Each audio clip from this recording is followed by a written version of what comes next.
You're listening to Dream with Your Eyes Open, written and narrated by Ronnie Screwvala.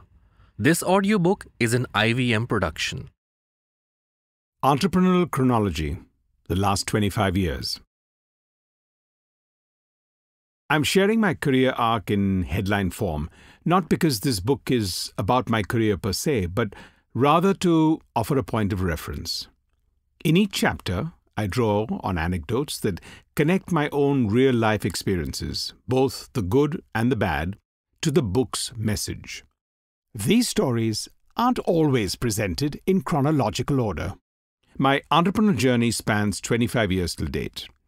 My first serious business venture was pioneering cable TV in India in the early 1980s, before stumbling into manufacturing toothbrushes later in the decade.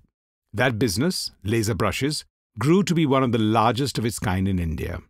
My early theatre and front of television days, which began as a hobby, attracted me to the media and entertainment business.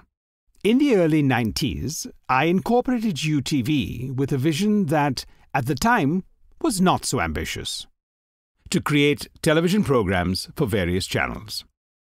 Over the next 5 years, we grew in imagination and ambition, created various divisions, and started offering a range of services, from making advertising films and documentaries to providing in-flight entertainment programming for multiple airlines, dubbing for most Hollywood live-action and animation content in India, and setting up a large post-production and special effects studio, even while continuing to create television shows.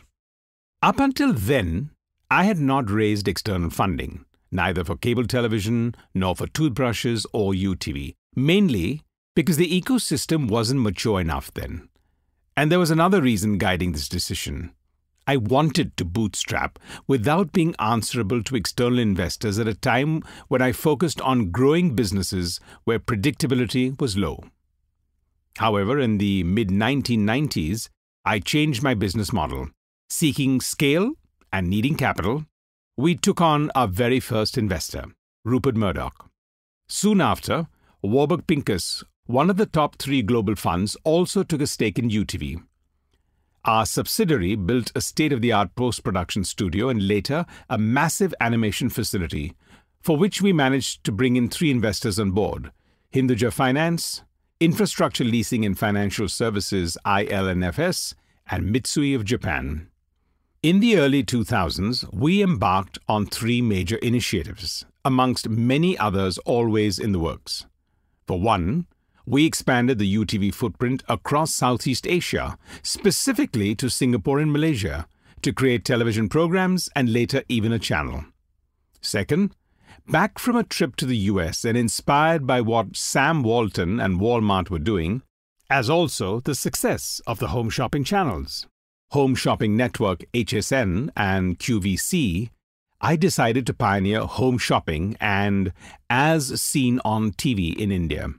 For our home shopping business, separate from UTV, we were able to bring on board marquee Silicon Valley investors Draper and Walden. Our third initiative was acquiring a South Indian, Tamil, language channel, Vijay TV, from liquor baron Vijay Mallya, which we grew for 2 years. We then partnered with Star TV for a 50-50 joint venture to broadcast across all 4 South Indian languages. By 2006, the scale bug had bitten us. UTV pivoted to a mostly consumer-facing business. We began our expansion towards a broadcast television network, a movie studio, and eventually games and mobile. Our kids channel Hungama led to a long and fruitful partnership with the Walt Disney Company.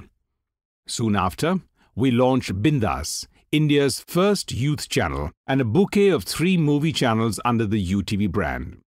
I personally started a business news channel, Bloomberg UTV, tying up with Bloomberg, the #1 global name in business data. UTV's foray into movies started with a few duds. We learnt well from these setbacks, evident in the success of the 2003-2004 Chalte Chalte, Swades, and Laksh. But our real inflection point was the 2006 breakout Rang De Basanti. With our fair share of ups and downs, we created, produced, distributed, or co-produced more than 60 movies over the next decade. Looking for the next big thing, we also diversified into games, console, multiplayer, and mobile. For the first time, acquiring rather than building. With the sole exception of Vijay TV, everything I'd done up to then was built from the ground up and organically.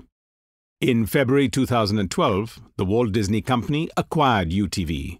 I transitioned as the managing director of the combined entity Disney UTV till December 2013, when I moved out of media and entertainment and into my second innings.